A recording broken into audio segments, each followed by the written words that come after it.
नमस्कार। आज हम एक बहुत ही महत्वपूर्ण विषय पर गहन चर्चा करने वाले हैं। हमारे पास स्वामी विवेकानंद के एक ऑडियो बुक का अंश है और ये बात करता है ब्रह्मांड के शायद सबसे बड़े रहस्य की कि हम स्वयं कौन हैं, हमारा स्वरूप क्या है। हाँ, ये एक दार्शनिक प्रवचन है जो कुछ बहुत गहरे सवालों को देखता है, जैसे सीमित और अनंत में क्या रिश्ता है, दुख कहाँ से आता है और स्वतंत्रता या मुक्ति क्या है। और हाँ, वास्तविकता की प्रकृति क्या है, मतलब असलियत क्या है। तो हमारा लक्ष्य क्या है। हम कोशिश करेंगे कि इस स्रोत से मुख्य विचारों को समझें और ये देखें कि ये विचार हमारी जो आम समझ है उसे कैसे चुनौती देते हैं, है ना। बिल्कुल। चलिए तो फिर इसमें उतरते हैं। स्रोत की शुरुआत ही एक बड़े दिलचस्प विरोधाभास से होती है। हाँ। वो कहते हैं कि कोई भी सीमित चीज ले लीजिए, जैसे कोई फूल हो या रेत का एक कण। हाँ। जब आप उसे गहराई से देखते हैं, उसका विश्लेषण करते हैं, तो वो अनंत लगने लगती है।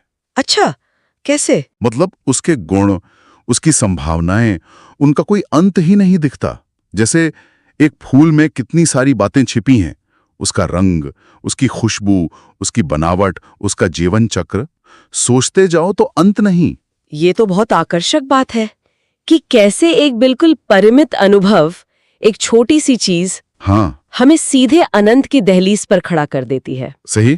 ये तो यही इशारा करता है कि हमारी जो सामान्य धारणा है, जो हम रोज देखते समझते हैं, वो शायद पूरी तस्वीर नहीं है। बिल्कुल, वो वास्तविकता की पूरी तस्वीर नहीं पकड़ पाती। हर छोटी चीज में कुछ बहुत बहुत बड़ा छुपा है। और ये विचार, ये सिर्फ चीजों पर ही नहीं रुकता, ये हम पर भी लागू होता है। हम मनुष्यों पर। हाँ, हम दिखते तो सीमित हैं, मतलब ये शरीर है, इसकी सीमाएं हैं, ये कमजोर है। हमारी इच्छाएं हैं जो हमेशा पूरी नहीं होती। ये तो रोज का अनुभव है। पर फिर भी अंदर कहीं एक एहसास है कि हम सीमित नहीं हैं, हम अनंत हैं। हाँ, एक गहरी भावना कि हम इससे कहीं ज्यादा हैं। स्रोत में वो सागर और लहर की मिसाल दी गई है ना। हाँ, वो बहुत अच्छी मिसाल है कि लहर सागर का हिस्सा तो है, पर वो पूरी सागर नहीं है। हाँ। लेकिन वो सागर से अलग भी नहीं है। कुछ वैसा ही हमारा हाल है। बिल्कुल। और यही जो अंदरूनी संघर्ष है, ये द्वंद्व कि हम सीमित भी हैं और अनंत भी। हाँ, स्रोत के अनुसार यही हमें स्वतंत्रता की खोज में लगाता है। स्वतंत्रता की खोज। हाँ, आजादी की तलाश। और यही तलाश, वो कहते हैं, सभी धर्मों का मूल है। अच्छा, सभी धर्मों का। हाँ, ये इच्छा कि हम प्रकृति के जो नियम हैं उनसे परे जा सकें, उनसे बंधे न रहें। स्रोत में वो कीड़े वाली मिसाल भी थी शायद। हाँ हाँ, कि जैसे एक कीड़ा अगर चाहे तो ट्रेन के सामने आने से खुद को रोक सकता है। वो अपनी इच्छा से प्रकृति के एक नियम को, या कह ले एक क्रम को, तोड़ सकता है। लेकिन ट्रेन का इंजन ऐसा नहीं कर सकता, वो तो नियमों से बंधा है। तो ये कीड़ा, ये हमारी चेतना या इच्छा शक्ति का प्रतीक है, जो नियमों से ऊपर उठना चाहती है। बिल्कुल, ये स्वतंत्रता की जो हमारी अंदरूनी तड़प है उसे दिखाता है। तो शुरू में ये स्वतंत्रता हम बाहर ढूंढते हैं, जैसे देवताओं में या किसी बाहरी शक्ति में। हाँ, अक्सर ऐसा ही होता है। हम सोचते हैं कोई ऐसी शक्ति होगी जो प्रकृति पर काबू पा सकती है, जो हमें इन सीमाओं से आजाद कर सकती है। लेकिन अंततः स्रोत कहता है ये खोज बाहर से मुड़कर भीतर की ओर आ जाती है। भीतर, अपने अंदर। हाँ, व्यक्ति को ये एहसास होता है, ये बोध होता है कि वो जिस अनंत स्वतंत्रता की तलाश में बाहर भटक रहा था, वो कहीं और नहीं। वो कहीं और नहीं, वो तो हमेशा से उसके अपने अंदर ही मौजूद थी, उसकी अपनी आत्मा की सच्चाई के रूप में। अरे वाह, ये तो बहुत गहरा विचार है ना। स्रोत में वो एक और उपमा है कि जैसे कोई अपने ही दिल की धड़कन सुन रहा हो। हाँ। और उसे दरवाजे पर कोई दस्तक समझकर बाहर देखने चला जाए। हाँ, बिल्कुल। अपनी ही आवाज को बाहर ढूंढना। वही बात।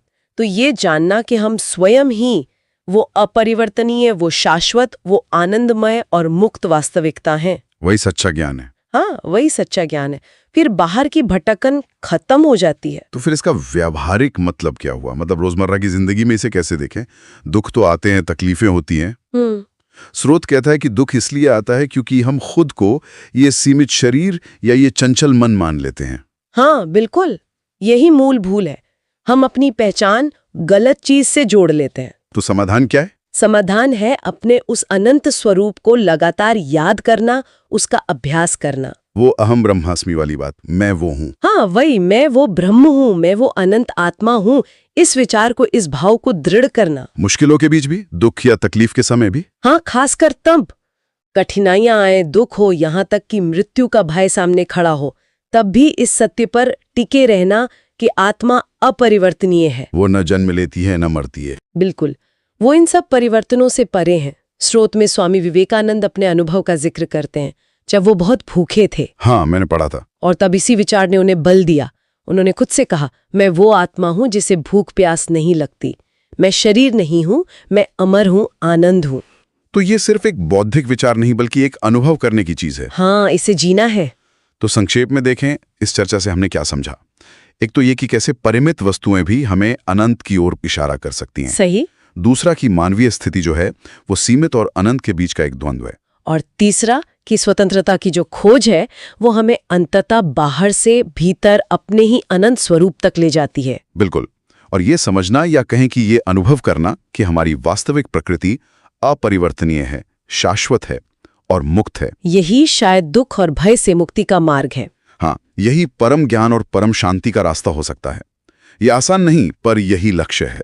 अपरिवर्तनीय मुक्त वास्तविकता के रूप में देखना शुरू कर दें। हाँ। तो हमारे दैनिक जीवन की जो चुनौतियां हैं, जो मुश्किलें हैं, हमारी जो तथाकथित सीमाएं हैं, वो कैसी दिखेंगी, उनका रूप कैसे बदल जाएगा। ये सोचने लायक बात है, बहुत गहरा सवाल है। इस पर विचार करने के लिए छोड़ते हैं। धन्यवाद। धन्यवाद।